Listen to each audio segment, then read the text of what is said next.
All right, back here at Let It Roll on a Sunday for the 10th tournament of June, which means it's one of our favorite, the all-time champions tournament, as well as a simultaneous non-champs event.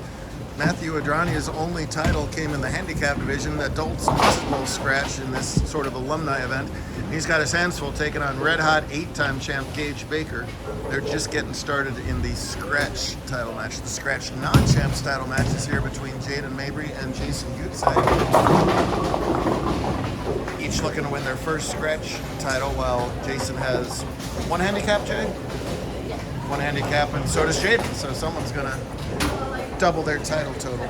On the left here, this is the handicap champs. Peyton Lee, a 2-time champion, against Skylar Cheney, a 1-time champ. They're early in the second frame, and nobody has marked yet. We'll talk more about that in a minute. We've seen a lot of that today. Meanwhile, over here in the handicap non-champs, one of these two is going to win their first career title. That's RJ Grace.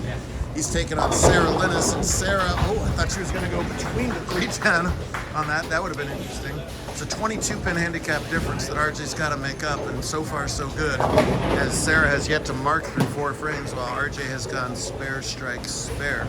Sarah pretty much dominated this division, was the only bowler plus triple digits today, but right now it's RJ with the advantages. He's already made up that difference.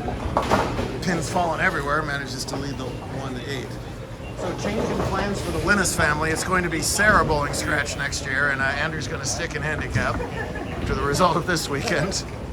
He's being a very good big brother, trying to guide Sarah's way through that. That's your third place finisher in non-champs, Alex Rosenblum. Good match against Jason there. Jason pulled that out late. One of our definite fun tournaments as we get the alumni back to bowl in that scratch champs division. A lot of alumni bowled today, a lot of decorated alumni, so great to have 2 adults and 2 juniors reach that finals, and 2 antelopes. Matt, the second of the 2 antelopes, with Ben Canfield, the other one who Gage just defeated. Aiden Ruiz-Jimenez was the other junior. Ben beat him in game 1. Pretty much where we stand on a Sunday afternoon here in a roasting hot Phoenix, about 110 outside. They kept it nice and cool in here for this many bodies. Not so bad in here today. Stacy and his team always do a great job. RJ recovers from that first open with his second strike of the day. Gabe's put a lot of bowling on that lanky body this weekend. He was third in the Arizona Invitational yesterday. That takes about 13 games. This is game 10 of the tournament for today, so you bowl good, you end up bowling a lot. Let's see if we can get Sarah a mark here. Much better shot. That's a spareable thing for Linus. From Lake Havasu, there's a whole traveling Havasu crew kind of spearheaded by their mom. Does a real good job. Matthew, one of the more dedicated sports fans I've ever met over the years, especially Kansas City teams. He was showing me the pictures. He did the stadium tour of Arrowhead and Kaufman. He got to be in the elevator with the World Series trophy this year. He was 2 feet away from Kansas City's trophy. Pretty impressive. Unfortunately, we also sat at Patrick Mahomes' locker. Of course, Tampa Bay fan. Once again, thanks Mahomes for that Super Bowl performance. Go Bucks. Thank you. Sarah was able to make that spare and get off the schneid. Adrania perfect, and Sarah with the second straight makeable spare over there. Still plenty of game left in each division. It's good old Lasagna with the early lead. Lasagna didn't have that flavor saver on last time he won a title. There you go. Jaden Mabry is going to enter her sophomore season at William Patterson. Those of you not good on collegiate geography, William Patterson is about 2,700 miles away from here in northern New Jersey, where I grew up. And she's bowls now about 20 minutes from my hometown. Did you see the banners when you enter Westfield saying "Home of Jeff Emer"? Did you see? Yeah, they were all over. All right. Yeah, it was just your face plastered Appreciate everywhere. that. All right. What extremely famous person is buried in Westfield, New Jersey? I'll be stunned if you can get this. I couldn't tell you. Believe it or not, Whitney Houston. Yeah, is really buried in Westfield. Do you know who Whitney Houston is? Yes. Okay, good. All right. Jason has been so close to a scratch title. It's one of those Whoa! As everything breaks up the 3-6 into the 10. Every once in a while, a bowler comes along and you're like, I can't believe he hasn't won yet. And Jason is in that category. He's gonna win plenty. It's just a matter of time. And it could be 5 minutes from now. If not, he's gonna win bunches next season. I would wager large sums of money on it. Gage, of course, came from that Harnett-Baker triumvirate in the handicap division a couple years ago, and they are each dominant bowlers. Now, there's Gage that's really taken off that invitational win in SoCal this year. One of 3 bowlers to have previously won a handicap invitational to now win a scratch invite this season. That had never been done before in 29 years. It happened 3 times this season. Well, Peyton is thrilled I had the camera over on 7A because I missed that 4th frame, which we're no longer going to talk about. He's got strikes on either side of it. Double, then a whoops, then a strike again in the 5th. The handicap difference is 12 here. Peyton's got to win by 12 to tie, 13 to win. Skylar's 1 win came at strike zone. That's awesome to get the TPC in a house you're comfortable at. While Peyton won an invitational a while ago, and then earlier than that is a little old embryo back 10, 20 years ago or so. Oh, is that right? Oh, I love it. I love when those things go full circle like that. To win that embryo title, she beat that guy. Circle of bowling live. Yeah, slightly improved. That's a good shot. Oh, it is a good shot from Skylar. That holds on just long enough to trip that 4. So after 3 opens to start the match, she got herself a double in the 4th and 5th. Good shot there. Much earlier in this match, that's going to take a while. So we're going to focus over back here in the second half of handicap non-champs. Sarah got 2 spares in a row, but then open again in the 7th and 8th, while RJ has found something here. So he's got a turkey working. 4-bagger would just about lock this thing up. It's already in really good shape. Makeable 9-pin. RJ's been bowling for this a long time too. He's due, as they say. This is his first finals appearance, however. He's got plenty of top 4s, never made a title match before. I know he works with Phil in Vegas, or at least he has recently. That usually pays dividends. And Durania Church there on the left side. Make your makeables, especially in this brutal pattern we put out today, and he does, and he's in really good shape. So yeah, the idea is the invitational's brutal on purpose, and it certainly was. Usually for the Tournament of Champions, we put out something a little softer so we don't scare the old guys away and everything. That didn't happen today. It seems like they didn't strip off yesterday's pattern very well and put well, they didn't, right? And then they put it happens, and they put today's pattern on top of it. When you put an easy pattern on top of a burnt out impossible pattern, the end result is impossible pattern. Scores were very low today. The handicap non-champs cut for 5 games was minus 191. Minus 200 is a 160 average. So barely average 160 just to make the first 50% cut today. That's a decent shot from Sarah. Almost catches that strike. That is why the most important paragraph in the entire building is that paragraph right above the high wad, right above the pattern, where it says, "We guarantee nothing as far as the lane condition." And really it was interesting because bowlers were kind of all shocked when they started practicing. They're like, "Hey, this isn't playing too easy." Then they realized that, something was up. So it's, all right, Sarah.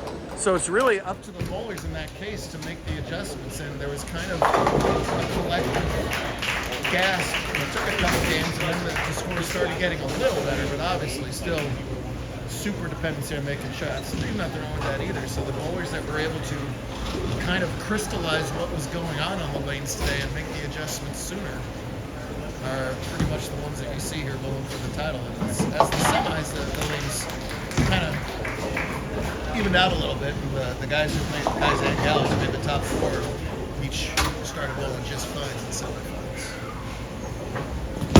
Peyton now got a turkey after that there in 4th frame. It's a 3 for her. Gage trails by 15 right now through 6 frames. Goodside's still early. They're going to be here a while. And almost wrapped up in handicap. That's a shame for Sarah because she was just outstanding all day long today. Same thing last year. Zaylee Mercado ran away with handicap non-champs and got picked off in the last game. That's step ladder finals for her. You got to win that one last match. So sad for Sarah, but really happy for RJ as a dedicated bowler who's 1 frame away from being a JBT champion. Sarah's just 6 years old though, so she's got plenty of time left. Grab that win. 12, right? 11, sorry, big bird. That's true, yeah. I kind of oversold that joke a little bit. She was tremendous all day long. Good job. RJ and Mama RJ's got to be back there somewhere.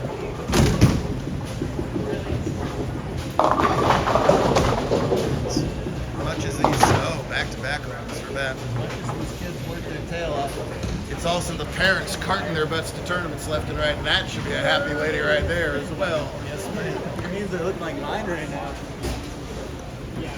So back-to-back opens from that turns this into a 4-pin game. Meanwhile, let's get a victory lap for Mr. Grace. Attaboy, make your spare. How about a 200 scratch game? There weren't many of those by anybody anywhere today. Come up with that in a handicap title match, that's going to win you a lot of tournaments. Now with that super sweet lefty delivery. Same as he used to look back when he was winning titles in the 2010s. Shreds that rack.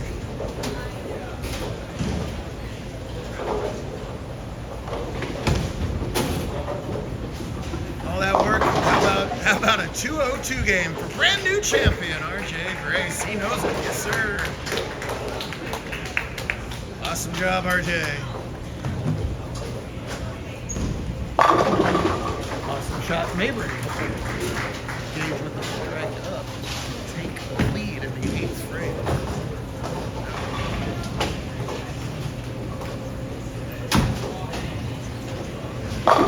Now, excellent shot, half 10. Gage's body language telling the story, and meanwhile, it really is feast or famine for Peyton and another gutter ball. Look at that scoreboard. Unusual to say the least. In a 12-pin match, let's see here. She still has herself a relatively comfortable lead. The strings have made up for the gutter balls to this point. Very nice shot from Jaden, but doesn't quite get it. It's hard to figure out handicap matches when there's strings and gutter balls, right? Because you're trying to. That ball, she trusted that out there. When you gutter and you're playing like the 3-4 board, it's tough to trust that second shot. She did. So she's got 129 through 8, a theoretical 118 for Skylar, so that's an 11-pin difference in a 12-pin game. We're basically even, kids. Holy cow. Mabry clean through 5. She's always been a great spare shooter. Probably gets better than that in college, I'm sure. I promise you, Coach KJ is teaching spares down there in Jersey. All right, you want your 3 seconds? Get a haircut. This rag up there. Gage converted his 10-pin. Your shot. That time, that 10-pin gets slapped out. So he'll have that all-important strike up in the 9th frame, trailing by 4, but Adranya can shut him out if he can. What does he need? Double 7 spare, I think, would turn the trick. Long way to go to make that happen. Your shot has to be perfect to strike. And that was for Goodside. Good off his hand, found that little bit of hold that they allow in the middle. 3-bagger early lead. These adults want to win this tournament just as bad as the kids. It's one of the cool things about it. It's not just like a date donation day for the adults at all. And that was a really good shot that he wanted to trip that 6. It did not. So instead he'll lead by 4 with a conversion, but it's Baker with the strike working in the 9th. Anybody's game, Tournament of Champions.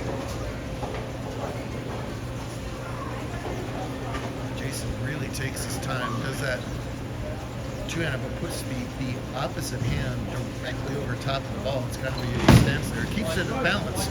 Now, 10 on a nice shot. From the spare. So Cheney first even. So 12 pin.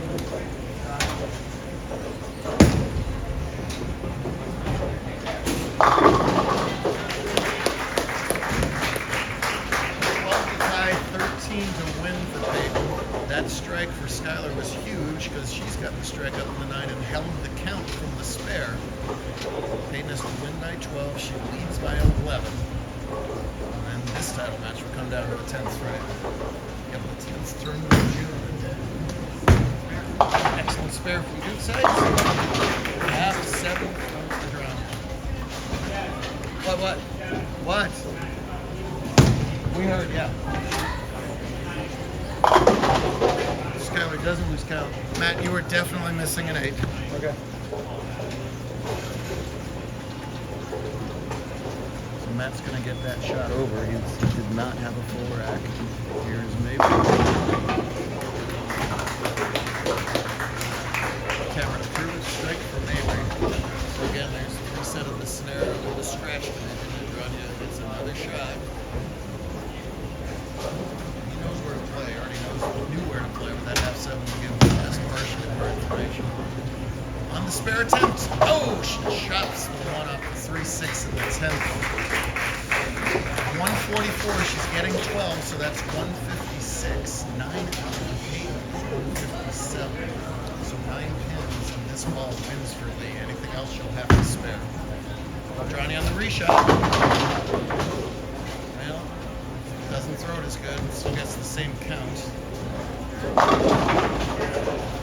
Oh, that 10 pin's rolling. Oh! Just enough to get out that 10. That was just enough momentum to get that 10 pin to fall.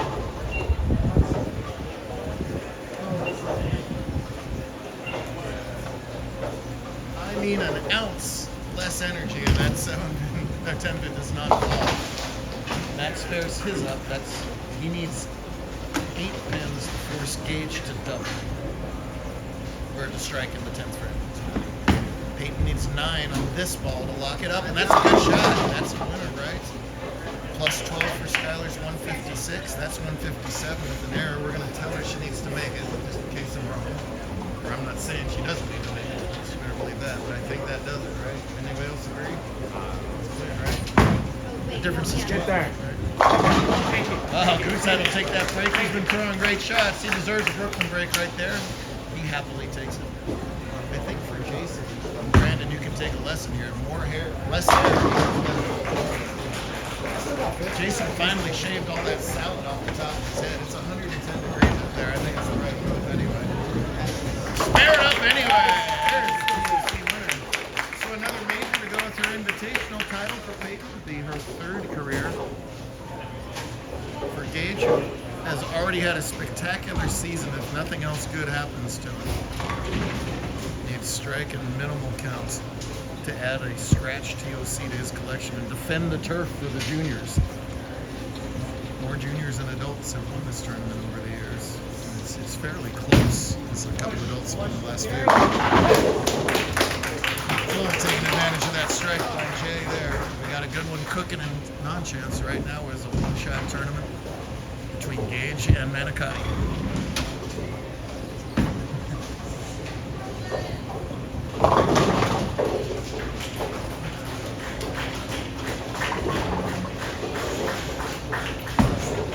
It's tight. It carries!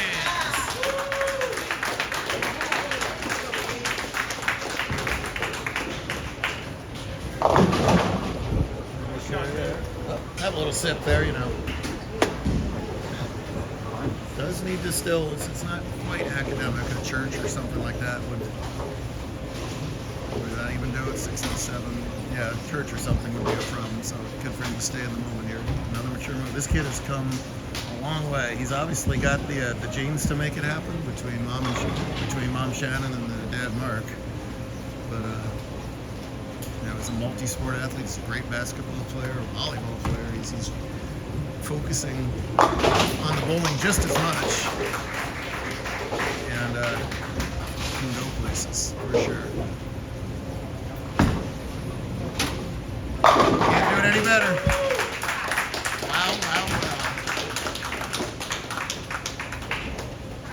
Gage is somewhat minimalistic on the reactions, but you can tell how much that double meant to him, for sure. The win is going to mean so much to one of these two right here. Mabry's got room for 213. Jason is pacing in the 220, so she really needs this double here. Ah, come on, 9-pin. Yes, Dave.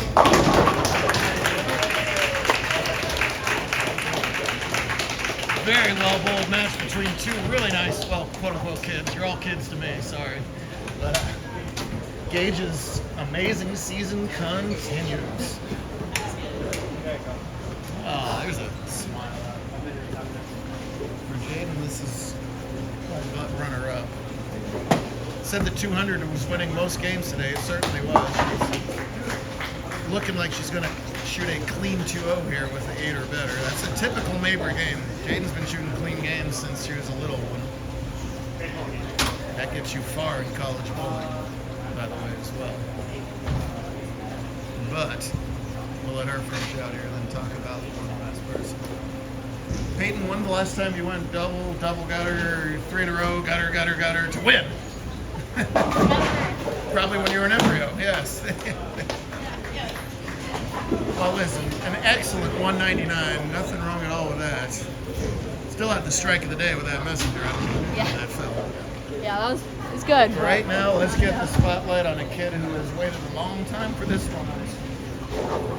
When you looked at going into the season of the bowlers who were moving up to scratch, you're like, who's going to be some of the people to actually break through and win this year? Everybody has this guy on his list. You had a lot of close calls.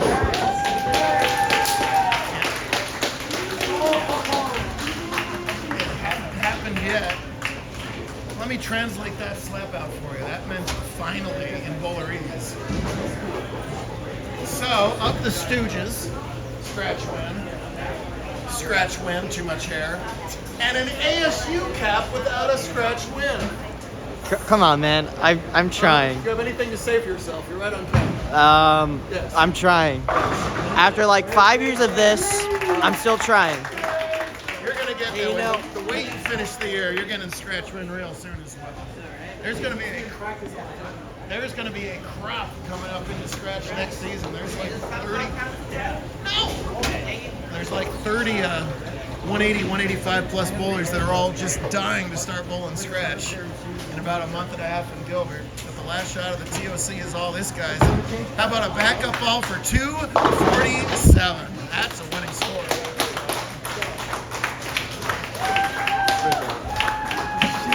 Eight really nice finalists and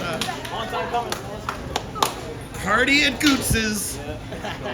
There's the scratch champ. Good way to finish up the TOC. We got one to go in season 29. It's the big one, TPC time. And we can't wait for it. We'll do it again in about a month. We'll see you then.